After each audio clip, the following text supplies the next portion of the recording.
আসসালামু আলাইকুম ভিউয়ার্স, আশা করছি সকলে ভালো আছেন। তো পোকো নিউ এন্ট্রি লেভেলের আরও একটি স্মার্টফোন শব্দ গুগলে লঞ্চ হয়ে গিয়েছে, পোকো C40। তো এই ফোনটি কিন্তু আমরা খুব শীঘ্রই বাংলাদেশে অফিসিয়ালভাবে দেখতে পারবো। তো এই ফোনটির বিশেষ করে আমরা লং টাইম ব্যাটারি ব্যাকআপের সাথে বড় ডিসপ্লে প্যানেল দেখতে পারবো, আরও বেশ কিছু আকর্ষণীয় ফিচার্স থাকতে যাচ্ছে। তো আজকের এই ভিডিও জুড়ে এই স্মার্টফোনটি নিয়ে আলোচনা করতে যাচ্ছি। তো কথা আর বাড়াবো না, সরাসরি চলে যাবে এখন ভিডিওতে। তো প্রথমেই যদি এই স্মার্টফোনটির বক্স থেকে আমরা আনবক্সিং করি, তো ফার্স্টেই দেখতে পারবো আমাদের কাঙ্ক্ষিত স্মার্টফোনটি। তো ফোনটি একটু সাইডে রাখলে তার নিচে দেখতে পারবো ম্যানুয়াল বক্স, যেখানে থাকছে সিম ইজেক্টর এবং পেপারস। তার নিচে দেখতে পারবো আমরা USB Type-C data cable and 10 watt charging adapter. তো এই কিন্তু মূলত হতে যাচ্ছে বক্স কন্টেন্ট হিসেবে।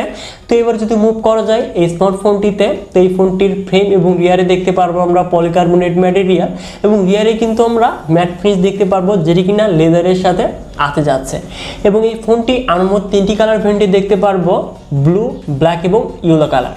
এবং এই ফোনটির ওয়েট হতে যাচ্ছে 204 গ্রাম এবং থিকনেস 9.2 মিলিমিটার। তো অবশ্যই ফোনটি একটু মোটাই হতে যাচ্ছে, কেননা এখানে 6000 mAh ব্যাটারি থাকছে। তো এবার যদি মুভ করা যায় ফোনটির পোর্টস এবং বাটনে, তো ডান সাইডে দেখতে পারবো আমরা ভলিউম আপ এবং ডাউন বাটনের সাথে পাওয়ার বাটন। বাম সাইডে থাকছে ট্রিপল কাট সল, যেখানে আমরা 2 সিম সহ একটি মেমোরি কার্ড ইউজ করতে পারবো, এবং টপে থাকছে 3.5 mm অডিও জ্যাক। এবং নিচের দিকে দেখতে পারবো primary microphone, USB Type-C port এবং স্পিকার গিল। তো অবশ্যই এই স্মার্টফোনটির যে ডিজাইন এবং বিল্ড কোয়ালিটি অনেকটাই কিন্তু Redmi 10C, যেটি বাংলাদেশে অফিসিয়ালভাবে অ্যাভেলেবল রয়েছে, তো এই স্মার্টফোনটির মধ্যে কিন্তু রেখেছে। এবং এর যে ফন্ট ডিজাইন সেটিও কিন্তু ডিসপ্লে কোয়ালিটি একদম সিমিলার রেখেছে। তো এবার যদি মুভ করা যায় এই স্মার্টফোনটির ডিসপ্লেতে, তো এখানে আমরা 6.71 inches IPS LCD display panel দেখতে পারবো, যার রেজুলেশন HD+, এবং এই ডিসপ্লেকে প্রোটেকশনের জন্য থাকছে কর্নিং গ্রিল গ্লাস। তো কি থাকছে সেটি আমরা জানি না। তো অবশ্যই Redmi 10Cর সাথে কিন্তু ডিসপ্লে কোয়ালিটি একদম সিমিলার হতে যাচ্ছে। তো অবশ্যই এই ডিসপ্লের কালার, কন্ট্রাস্ট, ব্রাইটনেস এই বাজেটে ঠিকঠাকই বলা চলে। বিশেষ করে আপনারা যারা মিডিয়া কন্টেন্টগুলো বেশি বেশি ওয়াচ করতে চাচ্ছেন এবং অনলাইনে ক্লাস করবেন, বড় ডিসপ্লে প্যানেল চাচ্ছেন, সেই ক্ষেত্রে এই ফোনটিকে চয়েস লিস্টে রাখতে পারেন।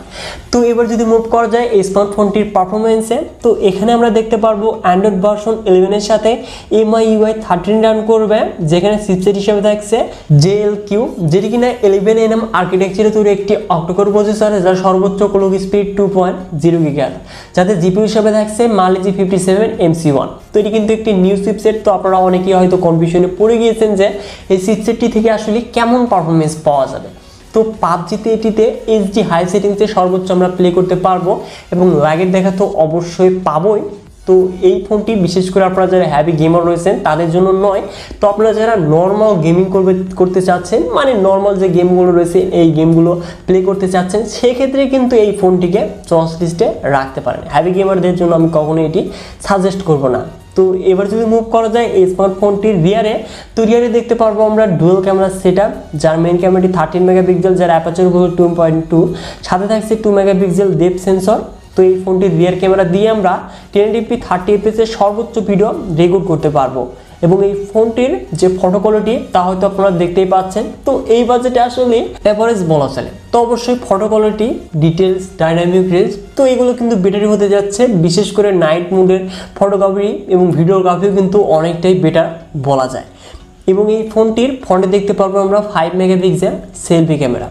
তো এবার যদি মুভ করা যায় ফোনটির কমন ফিচার্সে, তো land, Bluetooth, GPS, radio, USB Type-C, এবং এই ফোনটির রিয়ারে দেখতে পারবো আমরা ফিঙ্গারপ্রিন্ট স্ক্যানার, যেটি কিন্তু অনেকটাই ফাস্টের স্পিডে লক এবং আনলক হতে যাচ্ছে। যদিও এই ফিঙ্গারপ্রিন্ট স্ক্যানারটা কিন্তু আমার কাছে অনেকটাই উপরে মনে হয়েছে, তো আর একটু নিচে থাকলে বেটার হতে পারতো। তো যাদের ছোট হাত রয়েছে তাদের কিন্তু একটু প্রবলেম হবে। তো এবার যদি আসা যায় এই স্মার্টফোনটির ব্যাটারিতে, তো 6000 mAh এর বিগ ব্যাটারি ব্যাকআপ দেখতে পারবো, যেটি কিনা 18 ওয়াট ফাস্ট চার্জিং সাপোর্টেড। যদিও বক্সে দেখতে পারবো 10 ওয়াট চার্জিং অ্যাডাপ্টার। তো অবশ্যই এই স্মার্টফোনটি থেকে কিন্তু আমরা 2 দিনের মতো ব্যাটারি ব্যাকআপ পেয়ে যাব। তো অবশ্যই আপনারা যারা কিনা হ্যাভি ইউজার রয়েছেন, তো একদিনের চাইতে বেশি কিন্তু ব্যাটারি ব্যাকআপ পেয়ে যাচ্ছেন এই স্মার্টফোনটি থেকে। তো এবার আসি ফোনটির প্রাইস এবং বাংলাদেশে কবে আসতে যাচ্ছে। তো আমরা এই মাসে সামনের মাসের লাস্টের দিকে কিন্তু অফিসিয়ালভাবে এই ফোনটি লঞ্চ হওয়ার অনেকটাই সম্ভাবনা রয়েছে, এবং প্রাইসটা আমরা 12,000 টাকার আশেপাশে দেখতে পারবো। তো বর্তমান সময়ে আসলে এই স্মার্টফোনটি নিয়ে কিছুই বলা যাচ্ছে না, কেননা এই স্মার্টফোনটি লঞ্চ হওয়ার পরে আমরা বলতে পারবো বাজার অনুযায়ী এই স্মার্টফোনটি নেওয়া উচিত কিনা। তো অবশ্যই আপনারা যারা নর্মাল ইউজার রয়েছেন, বড় ডিসপ্লে চাচ্ছেন এবং মিডিয়া কন্টেন্টগুলো ওয়াচ করতে চাচ্ছেন এবং লং টাইম ব্যাটারি ব্যাকআপ চাচ্ছেন, তো আপনারা কিন্তু এই স্মার্টফোনটিকে চয়েস লিস্টে রাখতে পারেন। তো এই ফোনটি আপনাদের কাছে কেমন লাগেছে অবশ্যই ভিডিওটি লাইক করে কমেন্ট বক্সে কমেন্ট করে জানিয়ে দিবেন এবং এই চ্যানেলটি নতুন হলে চ্যানেলটিকে সাবস্ক্রাইব করে হয়ে যান ফ্যামিলির একজন নতুন সদস্য। সো ভিউয়ার্স, দেখা হচ্ছে পরবর্তী শীঘ্রই নতুন কোনো ভিডিও নিয়ে।